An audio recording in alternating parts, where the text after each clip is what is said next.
नमस्कार दर्शकों, मैं हूँ आकांक्षा मिश्रा और आप देख रहे हैं TNV अकेडमी, जहां हम आपको इंटरनेशनल स्टैंडर्ड्स और इंडस्ट्री नॉलेज सरल हिंदी भाषा में समझाते हैं। आज का विषय है पेपर और पल्प इंडस्ट्री में ISO 38200 का महत्व। ये एक ऐसा विषय है जो सिर्फ बड़ी कंपनियों तक सीमित नहीं है, बल्कि हर उस व्यक्ति के लिए जरूरी है जो वुड बेस्ड सामग्री से जुड़ा व्यापार करता है, चाहे आप छोटे सप्लायर हो, ट्रांसपोर्टर हो या बड़ी पेपर मिल। इस वीडियो में हम समझेंगे ISO 38200 क्या है, इसकी जरूरत क्यों है, पेपर और पल्प इंडस्ट्री में ये कैसे लागू होता है और इसका व्यापारिक, कानूनी और पर्यावरणीय महत्व क्या है। तो चलिए शुरुआत करते हैं। ISO 38200 क्या है? ISO 38200 एक इंटरनेशनल स्टैंडर्ड है जिसे 2018 में इंटरनेशनल ऑर्गेनाइजेशन फॉर स्टैंडर्डाइजेशन ने प्रकाशित किया। इसका पूरा नाम है ISO 38200 2018 chain of custody of would and would based products. ये स्टैंडर्ड ये तय करता है कि लकड़ी और लकड़ी से बने उत्पादों की उत्पत्ति की जानकारी यानी कि ओरिजिन ट्रेसेबिलिटी उपलब्ध होनी चाहिए। पूरा सप्लाई चेन पारदर्शी और प्रमाणित हो।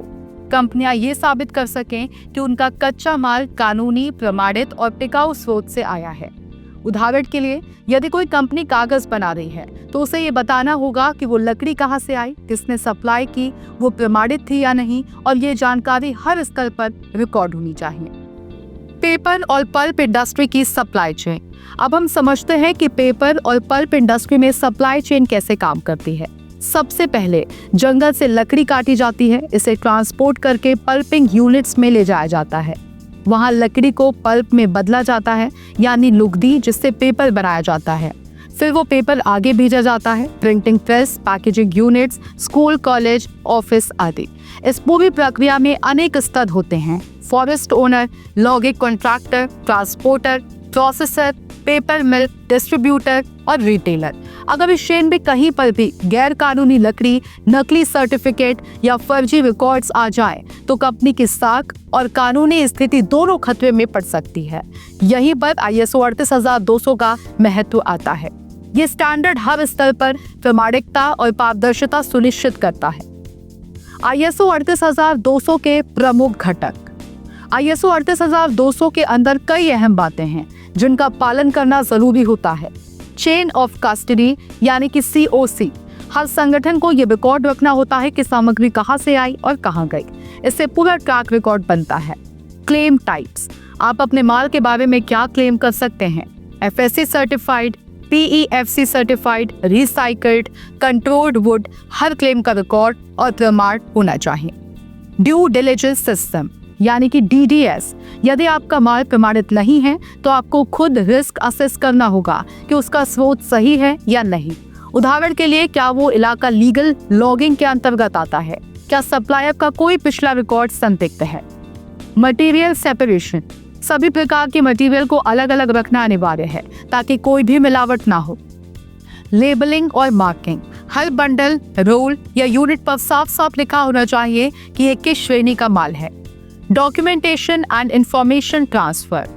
हर इनवॉइस में सही क्लेम का उल्लेख होना चाहिए ताकि अगला ग्राहक भी भरोसे से आगे बेच सके। पेपर इंडस्ट्री में ISO 38200 क्यों जरूरी है? पेपर इंडस्ट्री में ये स्टैंडर्ड लागू करना क्यों फायदेमंद है, आइए समझते हैं। लीगल सुरक्षा। ये स्टैंडर्ड ये साबित करता है कि आपका व्यापार गैर कानूनी लकड़ी या अवैध स्रोत से नहीं जुड़ा है। निर्यात में सरलता। यूरोपियन यूनियन, अमेरिका और जापान जैसे देश आज ऐसे ही उत्पादों को प्राथमिकता देते हैं जो प्रमाणित और ट्रेसेबल हो। ब्रांड की विश्वसनीयता। जब ग्राहक ये देखता है कि आपका प्रोडक्ट प्रमाणित और पर्यावरण संवेदनशील है तो ब्रांड पर भरोसा भी बढ़ता है। निवेश और CSR के लिए अनुकूल। आज के समय में कंपनियां ESG और CSR रिपोर्टिंग करती हैं। ISO 38200 उनके लिए डेटा देने का माध्यम बनता है। ISO 38200 कैसे लागू करें? अगर आप पेपर कंपनी या ट्रेडर हैं तो आप ISO 38200 इस प्रकार लागू कर सकते हैं। Step 1, gap analysis. अभी आपका सिस्टम कहाँ है और ISO 38200 की क्या जरूरतें हैं, ये समझें। Step 2, supplier verification. अपने हर सप्लायर से पूछें उनके पास FSC, PEFC या कोई प्रमाण है, क्लेम क्या है, क्या वो मटेरियल ट्रेसेबल है। स्टेप 3, इंटरनल कंट्रोल्स, आपका खुद का सिस्टम ऐसा हो जिसमें हर यूनिट को ट्रैक किया जा सके। स्टेप 4, स्टाफ ट्रेनिंग, अपने सभी कर्मचारियों को ट्रेन करें, चाहे वो गोदाम में हो या अकाउंट्स में। स्टेप 5, इंटरनल ऑडिट, हर 6 महीने में खुद से ऑडिट करें, क्या दस्तावेज सही हैं, कहीं गड़बड़ी तो नहीं। स्टेप 6, सर्टिफिकेशन, ISO मान्यता प्राप्त संस्था से ऑडिट कराएं और प्रमाण पत्र प्राप्त करें। चुनौतियां और समाधान। चुनौती, सप्लायर दस्तावेज नहीं देते, मैनुअल रिकॉर्ड रखना मुश्किल, हर स्टाफ को समझाना कठिन। समाधान, डिजिटल सॉफ्टवेयर अपनाएं, जैसे chain point, SAP modules. MOU या एग्रीमेंट में क्लेम की जिम्मेदारी तय करें, हर 3 महीने में ट्रेनिंग कराएं। उदाहरण और केस स्टडी, मान लीजिए एक पेपर कंपनी है जो भारत से माल लेकर यूरोप भेजती है। यदि वहां यह साबित नहीं हो पाता कि लकड़ी FSC या PEFC सर्टिफाइड थी, तो माल सीमा पर रोक दिया जा सकता है। ग्राहक अगला ऑर्डर रद्द कर सकता है, कानूनी कार्रवाई भी हो सकती है। लेकिन यदि कंपनी के पास ISO 38200 COC रिकॉर्ड है तो सब कुछ पारदर्शी होता है। निष्कर्ष और सुझाव। ISO 38200 केवल एक कागजी प्रमाण पत्र नहीं, बल्कि ये है एक व्यवस्था जो उद्योग को पारदर्शिता, उत्तरदायित्व और अंतर्राष्ट्रीय प्रतिस्पर्धा के योग्य बनाती है।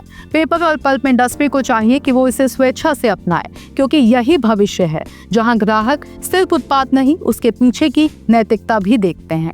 अगर आपको ये जानकारी उपयोगी लगी हो तो वीडियो को लाइक और शेयर करें और हमारे चैनल TNV अकेडमी को सब्सक्राइब करना ना भूलें। अगर आप ISO 38200 पर ट्रेनिंग, डॉक्यूमेंटेशन या सर्टिफिकेशन में मदद चाहते हैं तो नीचे कमेंट करें, हम हर संभव सहायता करेंगे। मैं हूं आकांक्षा मिश्रा, आप देख रहे थे TNV अकेडमी, जहां ज्ञान मिलता है सरल भाषा में। फिलहाल के लिए बस इतना ही, फिर मिलेंगे एक और जानकारीपूर्ण वीडियो के साथ। तब तक के लिए धन्यवाद।